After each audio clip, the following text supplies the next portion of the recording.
esse tema eu procurei algo que pudesse desafiar a gente para uma melhor comunicação. Já falei muitas vezes sobre comunicação nessas reuniões, mas hoje eu quero entrar por um outro caminho que eu acho que vai ajudar bastante a cada um de nós. Vamos, antes disso, ver um vídeo.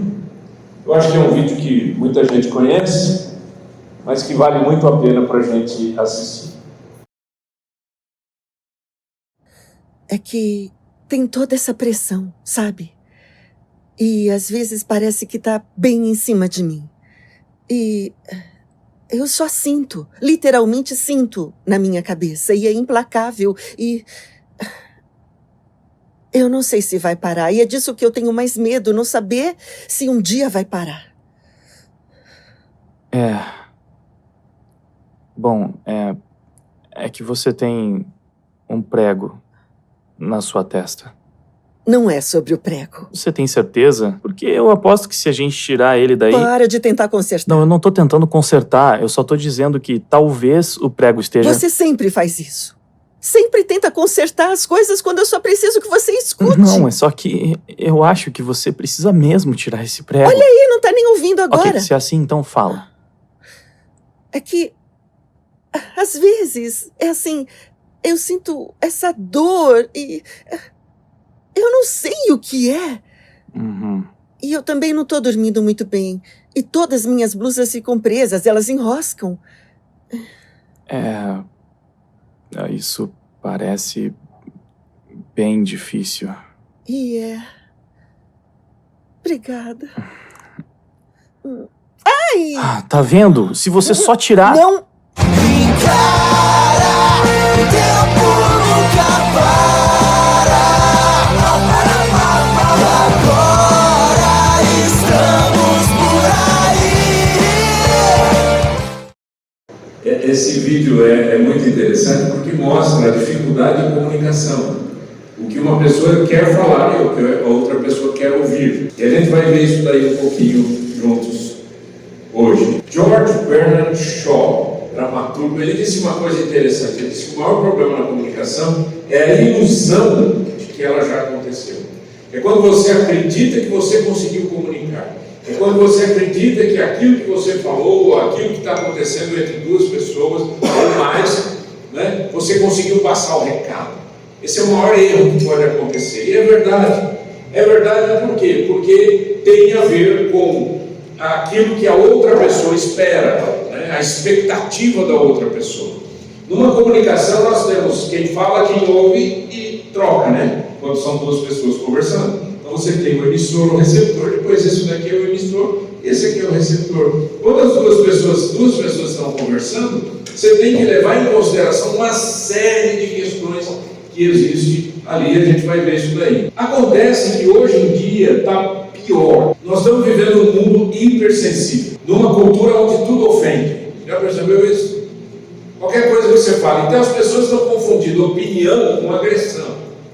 E eles estão confundindo correção com julgamento. Aquilo que eu acredito, e se eu digo, aí a outra pessoa se ofende. Não, você está falando uma coisa certa, é igual o prego lá. Só que isso está ficando pior, por quê? Porque você está vendo isso acontecer com os adolescentes, com os jovens, no casamento, fora do casamento, no trabalho. E a pergunta é, como é que a gente se comunica num mundo desse? O discurso emocional tomou o lugar da razão e a vítima virou um novo herói social.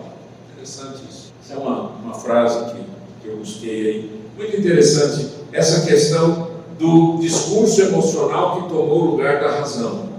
Eu tenho falado muitas vezes sobre a ditadura das emoções. Quando a gente vive em função daquilo que a gente sente, isso é um perigo muito grande, porque a gente simplesmente bloqueia a razão, né? A objetividade, a clareza, e a gente vive em função daquilo que eu estou sentindo. Isso é muito comum. Isso é muito comum quando a gente começa a conviver em comunidade. Então isso pode acontecer no casamento, pode acontecer com os filhos e os pais e os filhos. Pode acontecer isso no trabalho, a pessoa fica muito tempo no trabalho, muitas horas. Pode acontecer isso numa igreja, pode acontecer isso num grupo de amigos, pode acontecer em qualquer lugar. Toda vez que você começa a conviver, você vai perceber que as emoções vão aparecer. E aí alguém vai dizer assim para você, eu não sei, eu não quero mais participar desse negócio aqui. Por que? O que aconteceu?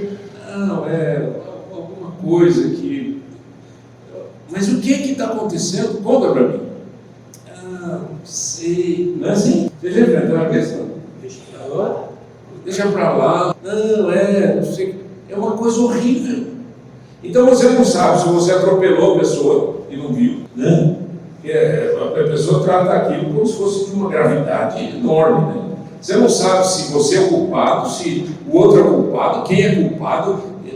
É a ditadura das emoções. Numa comunicação, uma das coisas muito importantes que a gente não pode esquecer nunca é a questão dos ruídos da comunicação. E os ruídos da comunicação basicamente são 4 etapas, ou 4 tópicos, ou 4 subtemas, né? O ruído físico, o ruído fisiológico, o ruído psicológico e o ruído semântico. O que isso significa? Ruído físico é ruído, é barulho. Quando você está conversando com uma pessoa, escolha um lugar para conversar. Está barulhento? Se afaste. Vai para um lugar um pouco mais silencioso, né? Querer discutir uma situação, às vezes complicada, num ambiente de barulho, ou numa oficina, ou perto de uma oficina, ou essas coisas de barulho físico. Barulho. Pessoas conversando. Tem um monte de gente conversando e alguém quer falar uma coisa séria aqui, e aquele barulho lá, essa pessoa não consegue prestar atenção em você, porque ela está prestando atenção no barulho, e as outras pessoas também percebem que você quer falar sério, e elas querem ouvir o que você está falando. É uma loucura. Você para, vai para um canto. No meu livro, eu coloco uma experiência dessa, do homem que precisava conversar com a esposa dele. E aí eu ensino isso no livro, e aí ele falou assim, eu então levei a minha esposa para um lugar, para um restaurante, para algum lugar em que a gente conseguiu conversar. Ruído físico, cuidado com ele. Ruído fisiológico é o ruído que tem a ver com o nosso corpo. Dores, mal-estar, fome. As mulheres sofrem muito, às vezes, de fome. Elas sentem muito, né? Está na hora de comer e você quer conversar com a pessoa. Não dá, não faça isso. Ou a pessoa está passando mal, ou ela está, sei lá, não dormiu direito e você quer conversar. Não faça isso. Então, identifique o ruído. Outro ruído é o psicológico.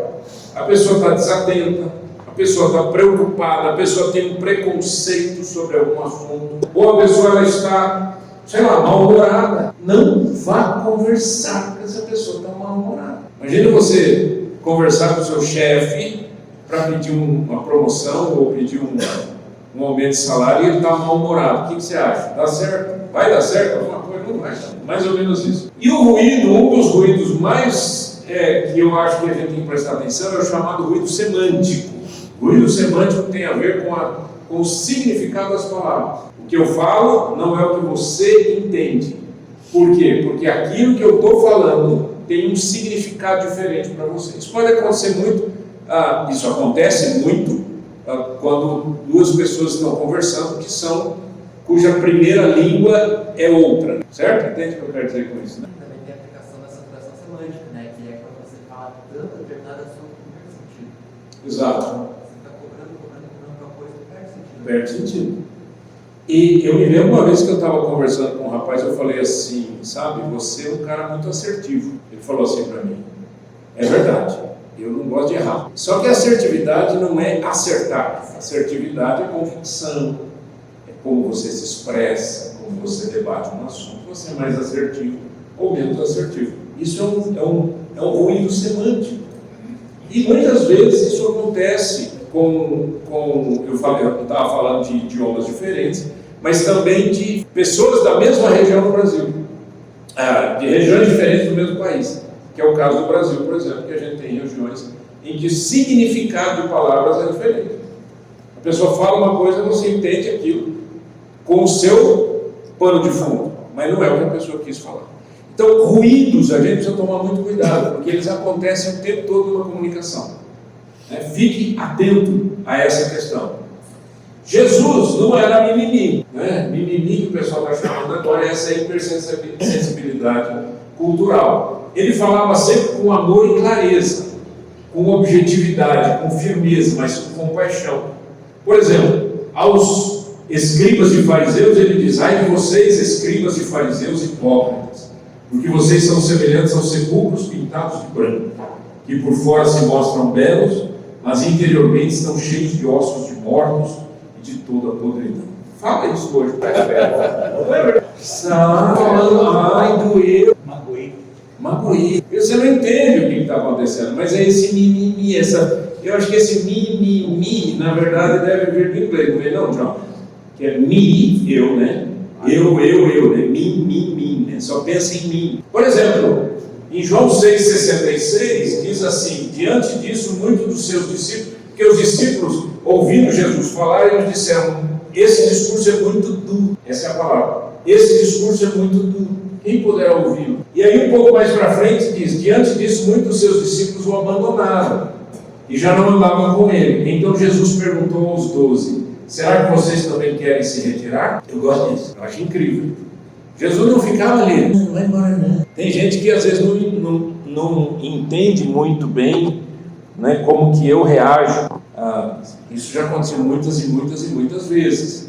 Às vezes a pessoa frequenta a minha igreja e chega para mim e diz: pastor, estou com uma decisão, eu vou mudar de igreja, eu estou pensando em ir para a igreja dos meus pais, ou eu não estou mais gostando de ficar aqui, sei lá, qualquer coisa. Se falar isso para mim, a primeira palavra que eu digo é: Deus te abençoe. O povo não gosta, que eles querem que você fique ali, pelo amor de Deus, vai deixar a gente, abandona nós. Vocês também querem ir? Pode ir embora, vai fazer o quê? Se você teve a coragem de vir conversar comigo esse assunto, você já pensou, e você já decidiu, e você, se você for um cristão valioso, você já orou sobre isso, e você já tem uma convicção: quem sou eu para dizer para você não vá? Ainda que eu não gosto, eu posso falar para mim o que você pode. Não é verdade? A gente tem que respeitar as pessoas, mas é uma questão assim. Jesus não tinha mimimi com ele. Outra coisa, em Apocalipse 3, isso é para pegar apenas 3 textos, né? 3 textos. Em Apocalipse 3,19, quando fala também que o Senhor Jesus está falando para a igreja, 7 igrejas do Apocalipse lá, 7 igrejas da Ásia, ele diz: eu repreendo e disciplino aqueles que amo, portanto seja zeloso e arrependa-se. O falar firme, mas com amor. Vocês conseguem entender a diferença entre falar firme e falar com amor? E a ofensa, vamos ver isso daqui como é que é. Vamos ver qual é a diferença entre fragilidade e maturidade. O mimimi, essa coisa de ofensa, não sei o quê, isso fica reclamando, é uma coisa de fragilidade, uma fragilidade emocional, uma fragilidade, e mostra também infância, né? Imaturidade, vamos chamar assim, versus maturidade. Então vamos ver alguns tópicos importantes. No quesito emoções, na cultura mimimi, as emoções são soberanas. Quem manda é o que eu sinto. Cuidado, como é que você vai se comunicar só em relação ao que você sente? O que você sente não é que não é interessante, não é importante, mas não comunique, porque eu não sinto o que você sente. E como que a gente se fala? Como é que a gente chega num acordo? Eu não sinto o que você está sentindo. Mas uma pessoa, um homem cristão, ele diz: na minha vida é guiada por Deus, não pelo sentimento. Se eu for viver em função do sentimento, eu brigo. Concorda ou não? Tem gente que chora em comercial. Comercial, é propaganda. Vai ver uma propaganda bonita e chora. Aí você vai conversar com essa pessoa, tudo é sensível. Aí você fala: não gostei disso daqui. Aí nunca mais eu venho nessa igreja. Nunca mais eu venho aqui no Palavra de Homem. Entende? Para que viver em função das emoções? Tudo bem, você está sentindo isso, eu respeito o seu sentimento, mas não coloque ele na mesa. Se você coloca ele na mesa, eu não entendo o que você está falando, ou você não entende o meu sentimento quando eu estou falando. Concorda? Cuidado. Na cultura da hipersensibilidade, as emoções são o topo. Eu já contei para vocês que um diretor de uma empresa aqui em Curitiba me chamou e disse: Nasser, eu preciso de ajuda, porque eu estou quase tendo que pedir permissão para as pessoas para cobrar uma meta. Quase que eu tenho que chegar e falar assim: olha, senhor, dá licença, se não for te ofender muito, se não for trazer uma dificuldade para a sua vida, mas sabe, nós temos uma meta para cumprir, então o senhor me permita cobrar, né, pedindo já perdão. Ele brincando comigo, ele falou assim, eu falei: está nesse nível? Ele falou: está pior. Por quê? Porque as pessoas vivem em função das emoções, o que eu sinto. Aí não gostei do jeito que você falou comigo. Essa é uma das frases. Eu não gostei. Ou você está me ofendendo. É muito comum as pessoas falarem isso. Em relação aos conflitos, quando existe um conflito, como que a hipersensibilidade e a maturidade? Na cultura mimimi, conflito é evitado. Filho, você está triste, por que você não vai falar com ele? Assim? E aí você não vive a verdade, né? O homem cristão não, vamos enfrentar. Tem que enfrentar, vamos enfrentar. Enfrentar com sabedoria, com paciência, com amor, com graça. O objetivo do Palavra de Homem é que nós sejamos homens cristãos de verdade. E não um grupo de pessoas aí que ficam o tempo todo sofrendo emoções feridas. Para com isso. Mimimados, é. Em relação à verdade, nessa cultura, mimimi, a verdade é sempre relativa e ofensiva. Mas na Bíblia, a verdade nos liberta e a verdade é Jesus. E ela nos liberta. Olha a diferença. É incrível. Quando a verdade é relativa, a verdade é relativa, você ouve aquelas frases assim: olha, isso é verdade para você, mas não é verdade. Já ouviu essa frase? Tem a minha verdade. Essa é a minha verdade e essa é a sua verdade. Já ouviu isso? Não, essa é a sua verdade. Mas não tem a minha verdade. Eu não comprei, não criei. De onde você tirou que é a minha verdade? Verdade é verdade, mentira é mentira. O que é real, o que é fantasia é fantasia. Se a gente não viver assim, como é que a gente vai conviver? Por isso está difícil, né? Antigamente, o que você fazia quando o seu casamento estava difícil? Você lutava para consertar. Hoje, 2 anos de casado, não amo mais, não tem mais. A gente não tem, eu não sei porque a gente casou, não tem nada que nos una. Como nada? Às vezes tem filho. Não tem nada que nos una. É um absurdo. Por quê? Porque é aquela coisa da emoção, da paixão, né? Cuidado com isso. Alguém disse certa vez que antigamente, quando quebrava algum objeto em casa, a gente consertava. Hoje a gente joga fora. E a gente faz isso com as emoções, a gente faz isso com a vida, a gente faz isso com os relacionamentos, os filhos. Uma das coisas que eu luto assim, louvado seja Deus, eu não preciso fazer tanta força. Mas eu e minha esposa, a gente luta para ter sempre os filhos por perto. Graças a Deus eles moram aqui em Curitiba, então dá para a gente ficar. Quando mora longe não dá, obviamente. Mas a gente luta para isso. Hoje é aniversário do meu filho mais velho. Louvado seja Deus, gratidão ao Senhor pelo Daniel. Mas ontem nós já fizemos o almoço em casa. Mas a gente faz o almoço como? Poxa, eu tenho que estudar, eu faço o sábado inteiro, às vezes, estudando. Aí eu passei o sábado a tarde inteira cozinhando junto com a minha esposa, para preparar tudo, para fazer um almoço. Aí eu vou de manhãzinha, eu já saio, sou o primeiro a chegar na igreja, eu tenho que abrir a igreja e tal. Eu chego lá, e aí depois saindo de lá, 11h30, meio-dia, a gente sai da igreja, fui correndo para minha casa, para ajudar minha esposa a preparar as coisas que já estavam preparadas, para ter eles lá, 4 netos, pequenininhos. Sabe o que é isso, né? É uma muvuca, gente. Então, na hora que eles chegam, tem 2, que esse é meu, não é meu, eu peguei primeiro, aquela briguinha, e tem 2 pequenininhos que ainda não sabem falar, mas anda já. Então, é aquela coisa, né? Chegou uma hora que eu sentei, e aí o pessoal olhou assim, eu falei assim, sabe como é que chama essa central minha? 66. Estou cansado, mas faremos sempre, vamos fazer de novo. Por quê? Porque eu quero que eles estejam juntos e que eles aprendam que relacionamento é cultivado. Assim como uma boa comunicação, ela tem que ser cultivada. A comunicação, ela não acontece automaticamente, ela tem que ser intencional. Guarde isso, tem que ser intencional. Você não conversa com uma pessoa natural. Ainda mais nós homens que somos mais calados. Tira um ou outro que às vezes fala bastante, até mais que as mulheres, mas a maioria de nós é mais quieta, mais calada, né? A gente se fecha mais. A sua mulher quer conversar com você, você tá bom. Cara, a comunicação tem que ser incentivada, tem que virar cultura na nossa vida, né? Se não me engano, foi o Peter Drucker que disse: 60% dos problemas nas empresas acontecem por falta de boa comunicação. E é verdade. E não adianta você chegar e falar para o pessoal: gente, se comunique. Outro dia um gerente, eu estava conversando com ele, ele falou assim para mim: Eu tenho 2 funcionários lá, isso aqui, obrigado. Aí eu falei, o que você fez? Eu estava tentando ajudá-lo a resolver conflitos. E eu falei, o que você fez? Ele falou assim, eu chamei as 2 da minha sala e falei assim, vocês 2, se acertem, senão eu mando as 2 embora. E pode ir embora da minha sala. Eu falei, foi assim que você trabalhou o conflito? Caramba, vai me dar mais trabalho do que eu imaginei. E na verdade é isso que a maioria das pessoas fazem. Vocês brigaram? Se virem. Os 2 filhinhos brigaram? Se virem. Se peguem aí. Dá um tapa na cara do outro, dá tudo certo, resolve esse troço. Não é assim. A gente precisa incentivar a comunicação, a boa comunicação. Existem razões. Fale, mas você tem que ouvir quando você fala, sem ofender e sem ficar ofendido. Agora você falou um negócio que doeu. Doeu no fundo da minha alma. Larga a mão.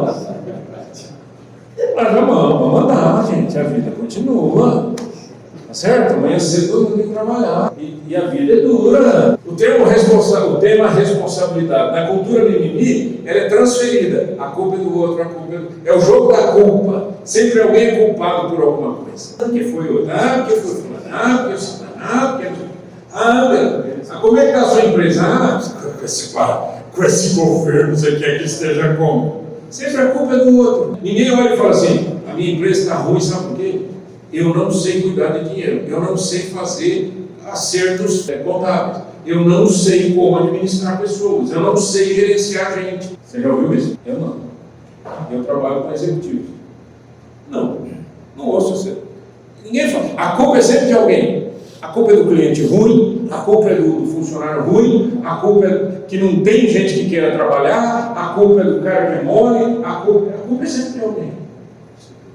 Pare de transferir responsabilidade e assuma a responsabilidade. Responsabilidade se assume, não se transfere. Eu sempre digo isso e guarde isso, eu vou te dar de graça esse conselho aqui, se você tem equipe de trabalho, equipe de gente aí, seja vendedor, seja o que for, te dá de graça. É o seguinte, você só delega tarefa, você não delega responsabilidade. Cada um tem a sua responsabilidade no nível que está, mas você não pode delegar a sua responsabilidade. A sua responsabilidade é sua. Você delega tarefas, responsabilidade. Em relação a dor, os mimimis é trauma, sensibilidade exacerbada, doeu, esse é sempre problema. O homem cristão sério, não, é uma ferramenta de crescimento. Apanhei, levantei e vou continuar. Se a gente não fizer isso, a verdade é a seguinte, gente, a gente é atropelado, concorda ou não? A gente é atropelado pelas emoções, pelos problemas da vida, pela falsidade, pela fraqueza moral que existe no mundo. Vocês acham que o mundo está mais moral ou mais imoral? Mais imoral, muito mais. Agora, se você falar que você é uma pessoa moral, ou seja, se você quiser defender um aspecto moral da vida, ou que seja, como que você acha que as pessoas recebem? Recebem bem? Isso é você que pensa assim. Que isso aqui, não é assim? Tiozão. É assim que o pessoal fala. Quem vive sempre ofendido nunca amadurece. E vou falar sério. Estou vendo aqui gente madura. Estou vendo jovens. Não tem idade. Esse negócio de ficar ofendido. Tem para ter 80 anos. Quem vive ofendido nunca amadurece. E a sensibilidade versus a fragilidade. Ou seja, fragilidade é uma sensibilidade? É uma sensibilidade exacerbada, exagerada, mas é imaturidade. Agora, ser sensível é uma qualidade. Eu não estou dizendo que a gente não pode ser sensível, a gente não pode ser dodói. O que a Bíblia ensina? A Bíblia ensina empatia, não vitimismo. Alegrem-se com os que se alegram, chorem com os que choram. É o que a Bíblia diz, isso chama-se empatia. A pessoa está alegre, fique alegre junto com ela. A pessoa está triste, fique triste junto com ela. Ontem eu peguei um e-mail de um amigo que estava falando de uma pessoa, eu na verdade, eu estou tentando lembrar, eu acho que eu não conheço essa pessoa. Mas o meu amigo mandou esse e-mail dizendo, olha, fulano teve um AVC. Aí ele mandou, era circular, né? Ele mandou para um monte de gente. Aí agora eu abri o e-mail, olha, ele morreu, deixou um filhinho de 9 anos. O cara é novo, eu vi a foto dele. Ô Jesus, que triste, né? É hora de chorar, né? É hora de sentir, de lamentar, de abraçar, de cuidar, Mas aí chega alguém e diz assim, poxa, eu estou tão feliz, passei no vestibular, ou passei no concurso, ou venci não sei o quê. Poxa, alegre-se, simpatia, gente. A Bíblia não ensina que a gente não pode ser sensível. A Bíblia ensina que a gente tem que ter empatia, tá? E não essa insensibilidade boba. Você demonstra atenção, amor, consideração quando você conversa com uma pessoa? Quando você está conversando com alguém, você demonstra? Eu não sei o que está acontecendo com o mundo, eu acho que é por causa do Botox. Agora, tem gente que eu acho que não põe Botox, mas tem a personalidade botulinha. Inventei essa agora, foi por essa.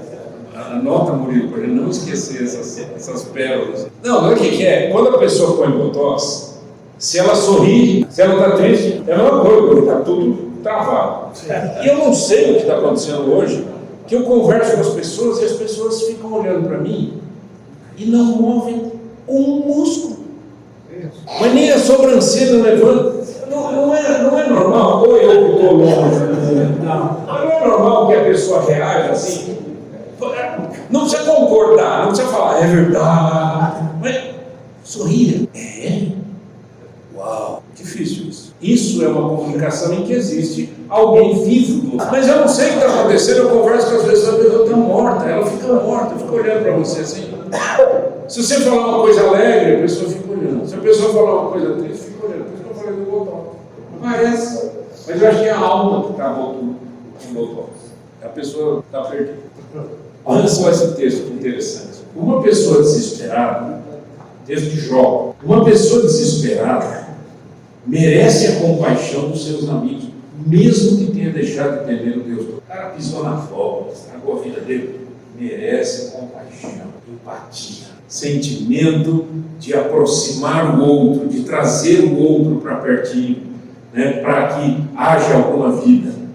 Vamos ver algumas dicas para comunicação saudável. Estão dispostos? Olha, isso que é. Valeu, eu achei. Primeiro, fale a verdade com amor, mas fale a verdade. Não tenha medo de falar a verdade. O texto bíblico de Efésios 4,15, Paulo diz, mas seguindo a verdade, em amor cresçamos em tudo naquele que a cabeça crê. Falemos a verdade, vivamos a verdade, sigamos a verdade. Eu não sou adepto de que mentira tem lugar na vida de um cristão. Eu não sou adepto disso. Inclusive, se você quiser ser meu amigo, nunca minta para mim, porque se eu descobrir, vai ser muito complicado você obter a minha confiança de novo. Nunca minta para mim. Eu sou chato para isso. Porque para mim, a verdade é Cristo. E se você mente, você é filho do diabo. Quem falou isso foi Jesus, não foi eu. O diabo é o pai da mentira. Lembra disso? O diabo é o pai da mentira. Então você é filho do diabo, você mente. Ah, mas tem hora que tem que mentir. A hora do quê? Você pisa no inferno? A hora que você pisa no inferno, é a hora de mentir. Não, um cristão não faz isso. Sempre fala a verdade. Você pode não falar tudo o que você quer, mas fala a verdade. Por isso que a Bíblia diz que a gente fala a verdade em amor. A gente pode falar, mas fale em amor. Segundo, não se ofenda com facilidade. Não se ofenda com facilidade. Eu vou dizer uma coisa para você, uma das coisas mais... Uma das maiores lutas que eu tive no meu ministério, estou indo para 43 anos de pastorado. Uma das maiores lutas que eu tive comigo, isso é luta comigo, é de não me ofender de tantas vezes que as pessoas queriam transferir os seus problemas para mim e transferir as suas culpas para mim. Eu não sei, tem gente que acho que tem prazer em fazer isso. Ai, pastor, você não sei o quê. Que isso? E a minha luta, desde jovem, sempre foi, eu estou confessando para vocês aqui, estou falando a verdade. A minha luta sempre foi, meu Deus, eu não quero ficar ofendido, eu não quero me sentir ofendido. E aí eu fico lutando contra os meus sentimentos. O que eu posso fazer? É uma luta que eu tenho, até hoje. 67 anos de idade, da cabeça. A Bíblia diz, suportem-se uns aos outros e perdoem-se mutuamente. Isso eu faço, com tranquilidade. Você pode brigar comigo, eu vou te perdoar. Em nome de Jesus. E eu não vou te perdoar porque você é bonzinho, eu vou te perdoar porque Deus me perdoa, em Cristo Jesus. Caso alguém tenha motivo de queixa contra outra pessoa, assim como o Senhor perdoou vocês, perdoem também uns aos outros. Não há boa comunicação sem perdão, sem um coração limpo. Não, você não consegue comunicar se você não tiver o coração perdoador. Ninguém, absolutamente ninguém tem o poder de nos magoar, nos ofender, humilhar. Somos nós que nos sentimos magoados, humilhados, ofendidos. Não é que a pessoa não tem um poder, Orlando. A pessoa não deve fazer isso. Porque as pessoas ofendem também. Xingam, fazem um monte de coisa. Mas o problema é a gente não pode receber. E eu confessei para vocês que essa é a minha luta de sempre. Eu fui aprendendo ao longo do tempo, louvado seja Deus. Corrija sem humilhar. Corrija as pessoas, mas sem humilhar as pessoas. Irmão, se alguém for surpreendido em alguma falta, vocês que são espirituais, restaurem essa pessoa com espírito de brandura. E cada um tenha cuidado para que não seja também tentado. Ou seja, tem um erro, vai lá, resolve o erro. Fale, mas fale com amor, com brandura. Lembra? Fale a verdade com amor? Brandura. Aceite a correção. O amigo quer o nosso bem, mesmo quando nos fere. Mas quando o inimigo abraçar você, tome cuidado. Mas o amigo, ele quer o nosso bem, o verdadeiro amigo. Por isso que quando o amigo fala uma verdade, a gente ouve e a gente agradece. Não é? Porque ele não está jogando culpa em você, ele está te ajudando. Graças a Deus por isso. Agora, o inimigo, ele joga palavras de flores na sua cabeça o tempo todo, até puxar o seu tapete. Seja humilde para aprender. Outra dica: você quer comunicar bem? Tenha o coração aberto para aprender. Deus guia os humildes no caminho certo, Ele ensina a sua vontade. Tenha um coração humilde para aprender. Graças a Deus. Vamos para o nosso grupo de estudo? Grupo de estudo não, grupo de conversa. Ninguém vai dar aula, hein? Se alguém estiver dando aula, você vai dizer: bom, dá licença. Deixa todo mundo falar, né? Fala com amor, mas fala a verdade. Tá bom? Porque tem sempre um ou outro que gosta de falar 80% do tempo, né? Deixa todo mundo conversar, tá bom? Eu tenho 3 perguntas para vocês, eu vou deixar na tela. Pergunta número 1. Quando foi a última vez que você confundiu correção com julgamento? Alguém foi corrigir você e você achou que estava sendo julgado. O que essa reação revelou sobre o seu nível de maturidade espiritual e emocional? Pergunta número 1. Pergunta número 2. Em quais áreas da sua vida você tem reagido com sensibilidade exagerada em vez de sabedoria guiada por Deus? O que seria agir como Cristo nessas situações? Pergunta número 3. O que precisaria mudar na sua forma de comunicar, em casa, no trabalho ou na igreja, para eliminar ruídos e expressar a verdade em amor? Como isso poderia restaurar relacionamentos e a sua autoridade espiritual como homem? 3 perguntas. 30 minutos, 10 minutos para cada um. Façam isso. Quando der 10 minutos, escolham entre os 4 um que marque a hora. 10 minutinhos, 10 minutinhos, 10 minutinhos. Vamos lá?